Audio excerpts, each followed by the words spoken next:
एक सुनसान हाईवे, रात का वक्त और एक अकेली कार। ये सेटअप सुनते ही रोंगटे खड़े हो जाते हैं ना। पर ऐसा क्यों है? ऐसा क्या है इन कहानियों में जो हमें इतना डराता है? चलिए, आज इन्हीं कहानियों के पीछे की साइकोलॉजी को समझते हैं और पता लगाते हैं कि ये इतनी असरदार क्यों होती हैं।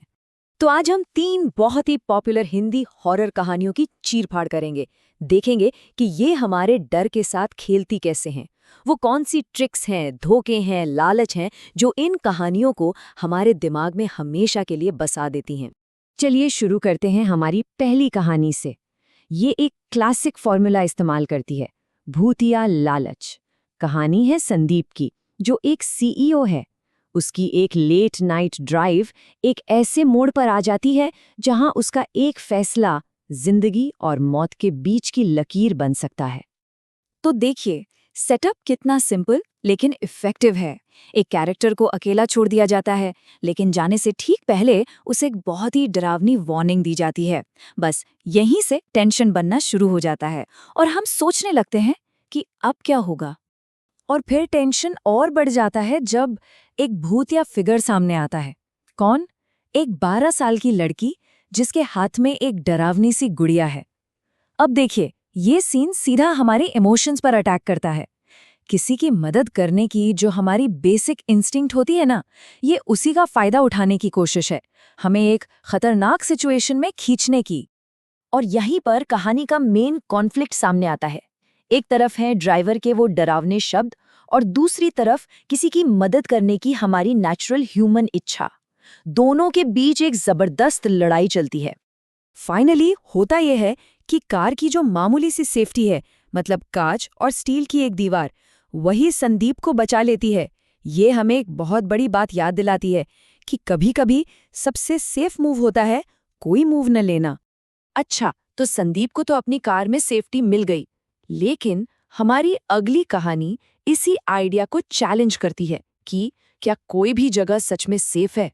कभी-कभी जो जगह सबसे महफूज लगती है ना, असल में वही सबसे बड़ा खतरा बन जाती है। अब ये जो मोहित की कहानी है, वो एक बहुत ही डरावने सवाल से शुरू होती है। सोचिए, क्या हो अगर किसी को अपनी ही आंखों पर भरोसा ना रहे? जैसे जैसे उसकी फैमिली का सफर आगे बढ़ता है, असलियत और वहम के बीच की जो लाइन है, वो धुंधली होती जाती है। मजबूर होकर खाने के लिए जब वो रुकते हैं, तो उन्हें सड़क के किनारे एक ऐसा होटल मिलता है जहां वो सारे क्लासिक वार्निंग साइन मौजूद हैं जो चीख चीख कर कह रहे हों कि यहां से भाग जाओ। और होटल के अंदर खौफ एक के बाद एक अजीबोगरीब घटनाओं से बढ़ता जाता है। मोहित को भूतिया औरतें दिखती हैं। उसे लगता है कि उसकी बेटी खतरे में है, लेकिन अगले ही पल वो उसे सेफ दिखता है। ये सब कुछ एक भयानक सच की तरफ इशारा कर रहा होता है कि ये होटल नरभक्षियों का अड्डा है। ओके, अब बात करते हैं उन प्लॉट ट्विस्ट्स की जो पूरी कहानी को ही पलट कर रख देते हैं। ये कहानियां ना इसी चीज में माहिर होती हैं, हमें यकीन दिलाती हैं कि हमें सब पता है कि क्या चल रहा है, और फिर एंड में हमारे पैरों के नीचे से जमीन ही खींच लेती हैं। तो मोहित की कहानी में ट्विस्ट ये है कि हमने जो कुछ भी देखा वो असल में हुआ ही नहीं। वो और उसकी फैमिली तो शुरू से ही भूत थे, जो अपनी मौत के बाद उसी भयानक रात को बार बार जी रहे थे, एक खौफनाक सपने की तरह। अच्छा, मोहित की कहानी का ट्विस्ट तो काफी दुखद था, लेकिन हमारी जो आखिरी कहानी है वो एक अलग ही तरह का ट्विस्ट लेकर आती है। ये है बदले का ट्विस्ट।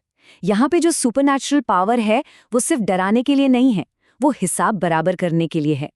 ये कहानी एक सिंपल से आइडिया पर बेस्ड है। क्या हो अगर एक भूत अपने कातिल को सजा दिलवाने के लिए एक पूरा प्लान बना ले, वो भी कब्र के उस पार से, और वो अपने इस प्लान में एक बेचारे टैक्सी ड्राइवर को एक मोहरे की तरह इस्तेमाल करती है। और फिर आता है सबसे बड़ा खुलासा, जब सूटकेस का राज खुलता है और पता चलता है कि वो पैसेंजर कातिल नहीं बल्कि खुद विक्टिम थी। और कहानी का जो एंड है वो तो सच में रोंगटे खड़े कर देने वाला है, जब वो भूत शेखर को थैंक यू बोलने के लिए आखिरी बार उसकी टैक्सी में दिखाई देता है। तो हमने 3 अलग अलग कहानियां देखी, हर एक का अपना अलग खौफ। लेकिन वो कौन सी कॉमन बातें हैं जो इन सबको एक साथ जोड़ती हैं? चलिए, अब उन मेन एलिमेंट्स को ब्रेक डाउन करते हैं जो इन हाईवे हॉरर कहानियों को इतना पावरफुल बनाती हैं। तो कुल मिलाकर देखें तो ये साइकोलॉजिकल और सुपरनैचुरल डर का एक जबरदस्त कॉम्बिनेशन है। इसमें अकेलेपन का वो पुराना डर भी है और कहानी के ट्विस्ट से लगने वाला दिमागी झटका भी। आखिर में ये सारी कहानियां एक बहुत ही सिंपल लेकिन पावरफुल आइडिया पर टिकी हैं कि सड़क पर आने वाला अगला मोड़ शायद आखिरी मोड़ हो।